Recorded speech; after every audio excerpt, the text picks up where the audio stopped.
Hey everyone, welcome back to another video. As I have a little bit of spare time on my hands due to another COVID lockdown, I have decided to produce a video exploring the technical aspects to a theatrical production that I recently worked on and some of the new technology that I got to play with. Let's get started.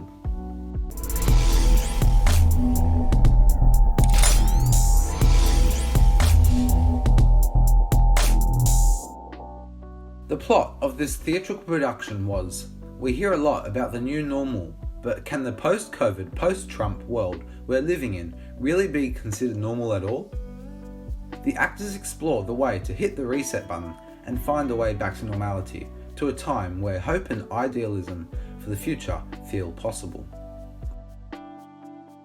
I am going to split this video into 4 different segments, including lighting, sound, projection, and the overall set design of the set. On this production, I was the lighting operator. The lighting design was constructed by Tyler Fitzpatrick.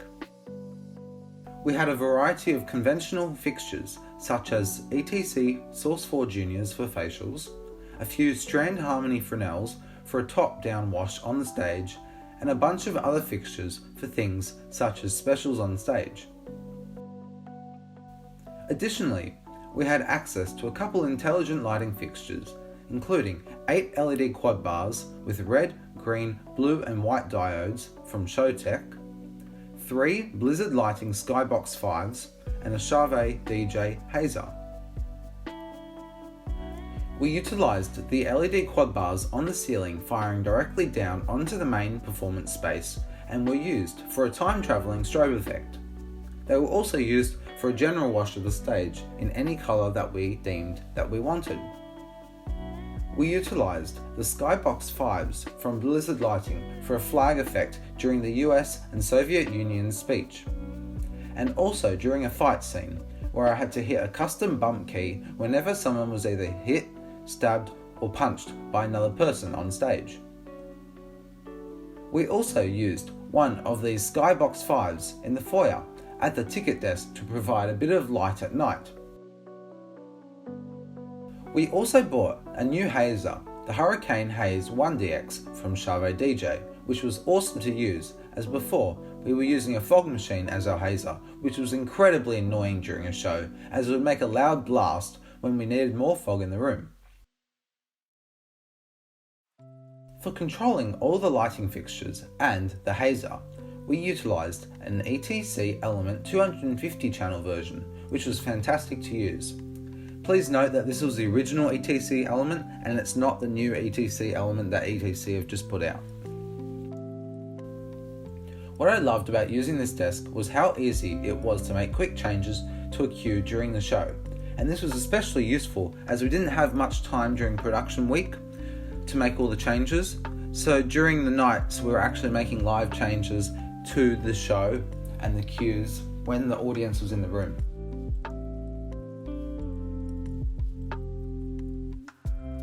The person in charge of sound design on this show was James Peter Brown, who designed all of the score, sound effects and live microphone effects.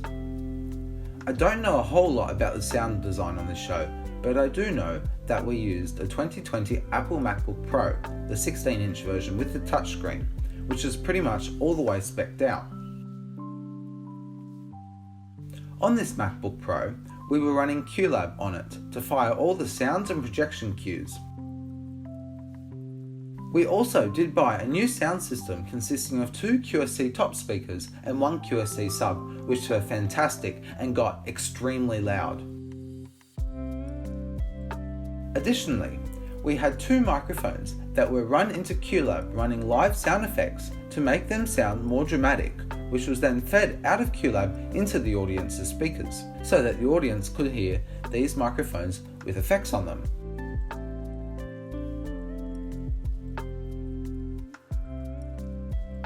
For the projection side of the show, we ran a projector which was projecting onto a large scrim and a small TV above the set behind the scrim. The projector was sitting on a ledge at the back of the theatre. In order to see the set behind the scrim, we positioned a few lighting fixtures that lit up the scrim so that it became almost transparent, which allowed the audience to see the set and the additional TV behind it. We were running these two surfaces with the same MacBook running the sound design for the show, and the same program, QLab.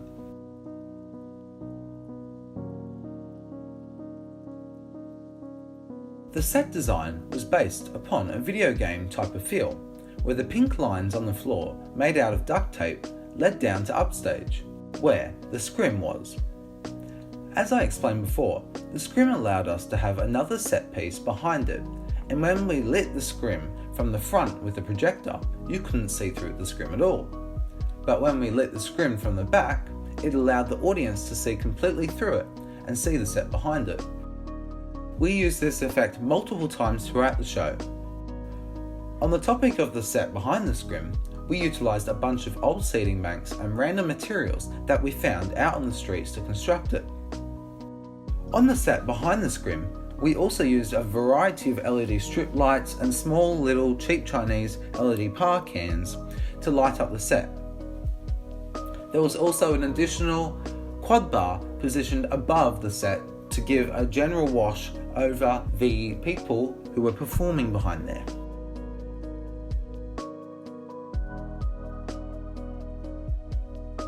Overall, this theatrical production was a blast to work on, due to the new toys that I got to play with, and due to the fact that I felt as if the technical aspects and the actors worked really quite well together, making for a more cohesive theatrical production, and probably one of the best theatrical productions that I've worked on so far. Don't forget to like the video and hit the subscribe button. If you have any other questions, comments or concerns, please feel free to leave them in the comment section below. I hope you enjoyed this video and have a fantastic day.